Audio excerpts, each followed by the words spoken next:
সম্মানিত নাগরিক এবং অতিথি মঞ্চে উপবিষ্ট এবির প্রেসিডেন্ট, সিটির প্রেসিডেন্ট এবং অন্যান্যদের সবাইকে 78তম স্বাধীনতা দিবসের শুভেচ্ছা জানিয়ে আমি কিছু সংক্ষিপ্ত বক্তব্য উপস্থাপনা করব। মূলত স্বাধীনতা দিবস আমরা এটাকে একটা উৎসব হিসাবে পালন করে থাকি। নানানভাবে একটা রাষ্ট্রীয়ভাবে এবং সামাজিক সংস্থা, বিভিন্ন সংস্থার মধ্য দিয়ে এই দিনটাকে আমরা স্মরণ করি। স্বাধীনতা আপনারা জানেন, পরাধীন ভারতবর্ষ মূলত 200 বছর ধরলে, অফিসিয়ালি ধরলে 200 বছর আমরা পরাধীন ছিলাম। আর যদি ঐতিহাসিকভাবে করি তাহলে 1700 খ্রিস্টাব্দের প্রথমের দিকে, মানে 1600 শেষের দিক থেকে বিভিন্ন উপনিবেশগুলো, মূলত ব্রিটিশ উপনিবেশ ব্যবসায়ী বা ব্যবসার স্বার্থে ভারতবর্ষে আগমন শুরু হয় এবং বিভিন্ন অঞ্চল ভিত্তিক তাদের আধিপত্য বিস্তার করতে থাকে।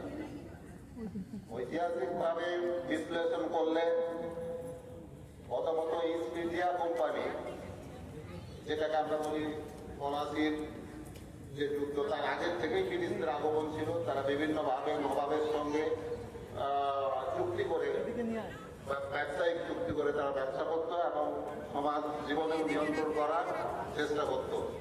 পলাশির যুদ্ধ 1757 হেরে যাওয়ার পর,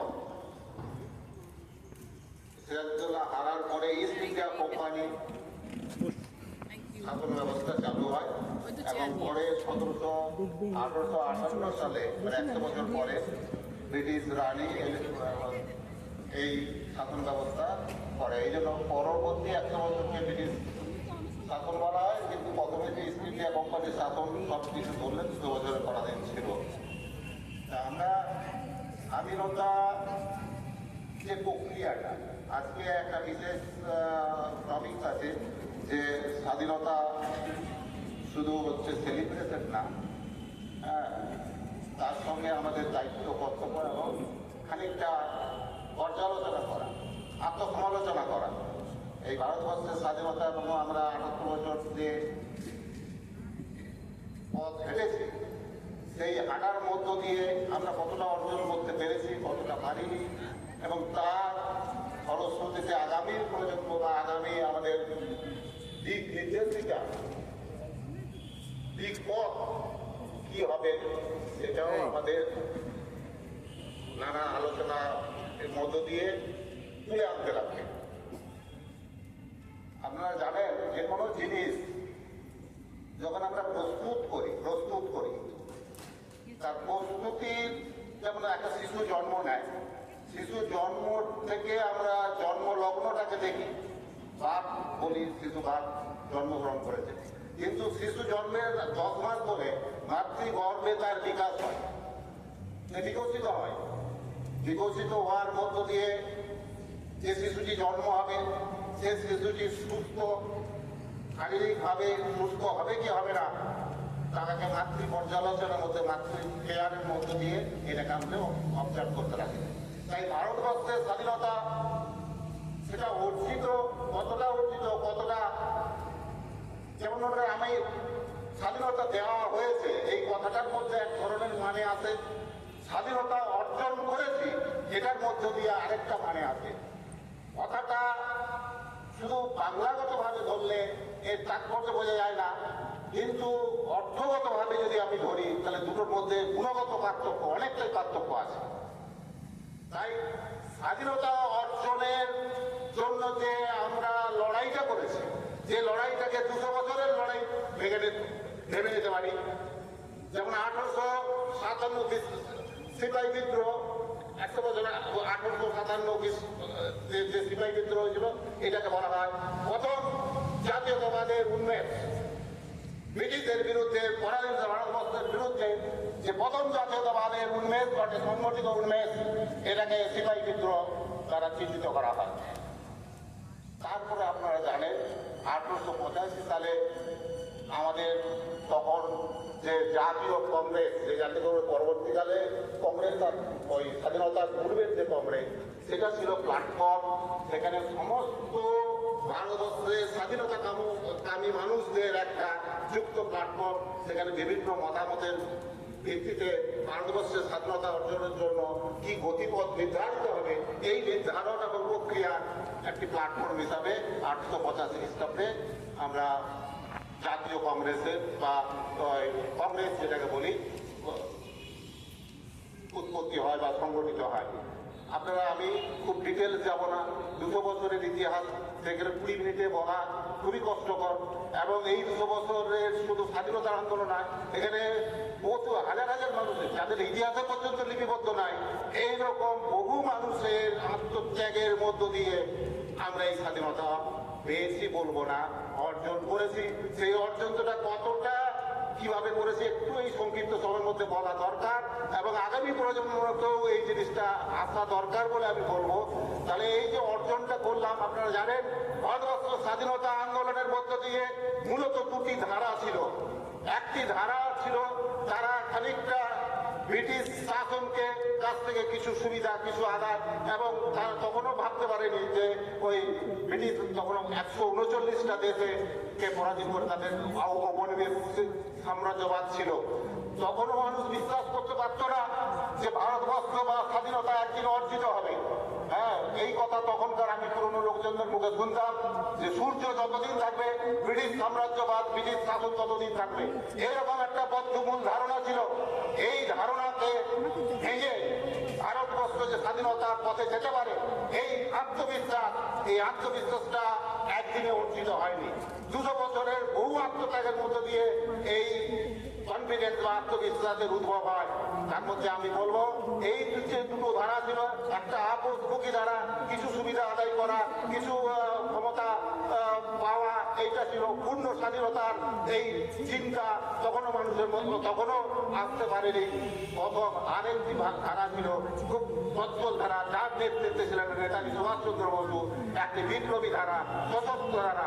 তুমি আমাকে রক্ত দাও, আমি তোমাকে স্বাধীনতা দেবো। এই যে বক্তব্য, এই বক্তব্যের মধ্য দিয়ে গুণগত পার্থক্য আছে। স্বাধীনতা আমি কিভাবে পাবো? তাহলে একদিকে বিনয় বাদল দীনেশ, শহীদ ক্ষুদিরাম বোস এবং হচ্ছে লালা রাজপথ রায়, এদের একটা বিপ্লবী ধারা, যে ধারাটা গুরুত্বপূর্ণ ভূমিকা ভারতবর্ষের স্বাধীনতা আন্দোলনে ভূমিকা পালন করেছে।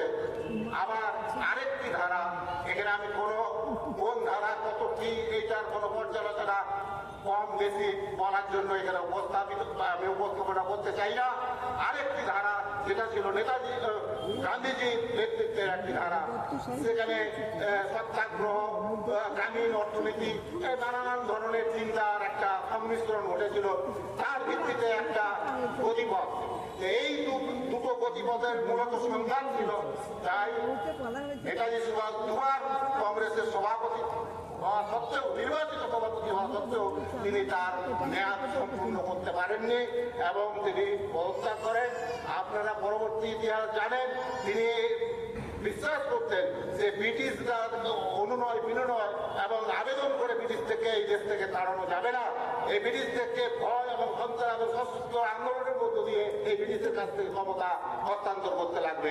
তাই তিনি যখন এই দেশে যিনি দুবার সভাপতি হয়েও তিনি পদত্যাগ করতে বাধ্য হলেন, তখন সারা আন্তর্জাতিক পরিস্থিতিতে, সেকেন্ড ওয়ার্ল্ড ওয়ারের পরিস্থিতিতে তিনি এই চাণক্যের এক নীতি তার মাথার মধ্যে, ভারতীয় আপনারা জানেন চাণক্য, কৌটিল্য চাণক্য, তখন আমাদের যে অর্থশাস্ত্র লিখেছেন, তার একটা কথা ছিল শত্রু আমার মিত্র। তাই ব্রিটিশদের যারা শত্রু, ব্রিটিশ সাম্রাজ্যবাদের শত্রু, সেই শক্তি জাপান এবং জার্মানি, এবং এর সঙ্গে তিনি ভেতরে যোগাযোগ করলেন এবং আজাদ হিন্দ বাহিনী সংগঠিত করলেন। সেই আজাদ বাহিনী নিয়ে এই ভারতবর্ষের এই নর্থ ইস্টের বর্ডার দিয়ে তিনি আক্রমণ করলেন। হামলা মানে যে তিনি প্রথম ভারতের স্বাধীনতা পতাকা উত্তোলন করলেন, এইগুলো আপনারা জানেন।